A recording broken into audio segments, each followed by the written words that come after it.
of years ago, I don't know if either one of you guys are familiar, there was an old school promoter by the name of Bob Luce, who used to promote the Chicago Amphitheater in Chicago. And a lot of the events were kind of from the impression I got, if I remember correctly, it was kind of like a mix of AWA and NWA, because you'd have like a handful of guys coming down from Vern, and then guys coming over from the east,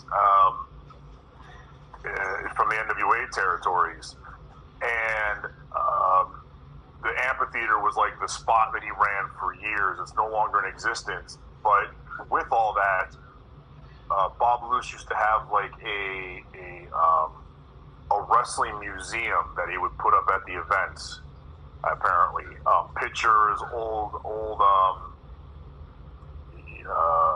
posters, and as far as photographs, but like newspaper print when they would report the matches in the papers, just tons of various items. So Billy is such a historian with that kind of stuff. Bob Luce's estate put that up for sale a handful of years ago when Billy purchased it. So at his residence, I don't know, or maybe in one of his businesses, I don't know where he's got it now. He's got all this memorabilia where he's got like old booking sheets from Bob Luce's events and payout sheets and check stubs. Like, it's some really cool stuff. That's awesome. Like, talk about like loving the business to purchase that stuff. I mean, definitely a historian. Yeah, I think he's mentioned it at least a couple times to me, where it's like,